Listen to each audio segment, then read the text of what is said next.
మహిళలు ఆర్థికంగా, సామాజికంగా, రాజకీయంగా సాధికారత సాధించినప్పుడే సమాజం, దేశం సర్వతోముఖంగా అభివృద్ధి చెందుతాయని జాతీయ బీసీ దళ్ అధ్యక్షులు దొండ్రు కుమారస్వామి పేర్కొన్నారు. మహిళా సేన ఆధ్వర్యంలో హైదరాబాద్లోని జయా ఇంటర్నేషనల్ హోటల్లో జూన్ 22 నుంచి 24 తేదీల వరకు నిర్వహిస్తున్న మహిళా సాధికారత ఎగ్జిబిషన్ లో వివిధ రంగాలకు చెందిన మహిళలు తమ ఉత్పత్తులను, సేవలను ప్రదర్శించారు. ఈ కార్యక్రమంలో ముఖ్య అతిథిగా కేంద్ర మంత్రి కిషన్ రెడ్డి సతీమణి కావ్య కిషన్ రెడ్డి, అతిథులుగా మాజీ కేంద్ర మంత్రి వేణుగోపాలాచారి, మాజీ BC commission chairman doctor Krishnamohan, జాతీయ బీసీ దళ్ అధ్యక్షుడు దొండ్రు కుమారస్వామి తదితర ప్రముఖులు పాల్గొన్నారు.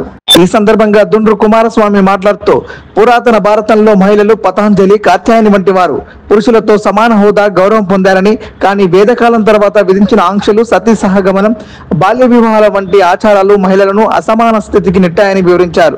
నేడు మహిళలు విద్యను ఆయుధంగా చేపట్టి ఐఏఎస్ గా, ఐపీఎస్ గా, అధికారులుగా, డాక్టర్లు, ఇంజనీర్లు, పైలట్లుగా రాణిస్తున్నారని, మహిళా సాధికారత కేవలం స్వేచ్ఛ కాదు, దేశాభివృద్ధికి సమర్థ భాగస్వాములను తయారు చేయడమని పేర్కొన్నారు. ఈ కార్యక్రమంలో పలువురు మహిళలు, సంస్థ ప్రతినిధులు తదితరులు పాల్గొన్నారు.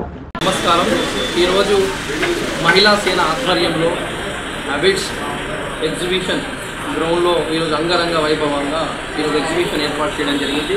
ఈరోజు రాష్ట్రంలో వివిధ మహిళా సంఘాలు మరియు అందరూ పాల్గొనడం జరిగింది. ఈ సందర్భంగా మహిళలు ఆర్థికంగా, రాజకీయంగా, సామాజికంగా ఎదిగినప్పుడు మాత్రమే దేశం అభివృద్ధి చెందుతుంది, రాష్ట్రం అభివృద్ధి చెందుతున్నట్టు భావన. అంతేకాకుండా దేశంలో సగభాగం, రాష్ట్రంలో సగభాగమైన మహిళలు ఇప్పటికీ కొంత వివక్ష ఎదుర్కోవడం చాలా బాధాకరమని తెలియజేస్తూ ఉన్నాను. ఈరోజు ఒక్కసారి మనము పురాణాలు చూసుకున్నట్లయితే పురాతన భారతదేశంలో ఆనాడు పతాంజలి లాంటి వాళ్ళు పురుషులకు సమానంగా గౌరవము పొందారంటే ఆ రోజు విద్య ద్వారానే వాళ్ళు మేధావులు పొందడం వల్ల.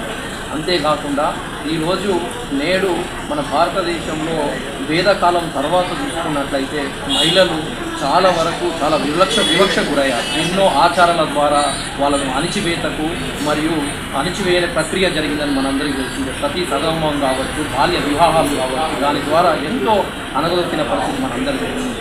అయితే ఇప్పుడు నేడు భారతదేశంలో విద్యను ఆయుధంగా మలిచి మహిళలు నేడు విద్యారంగంలో కావచ్చు, వైద్య రంగంలో కావచ్చు, న్యాయ రంగంలో కావచ్చు, అనేక రంగాలలో వారికి సక్సెస్ చరిత్ర, వారి విజయ గాథలు రాస్తున్న పరిస్థితి మనందరికీ తెలిసిందే. అందుకే విద్యను ఆయుధంగా మలవాలి. మహిళలు మా వాటా ఎంతనో మాకు అన్ని హక్కులు రావాలి అన్నట్టుగా ఈరోజు రావాలి.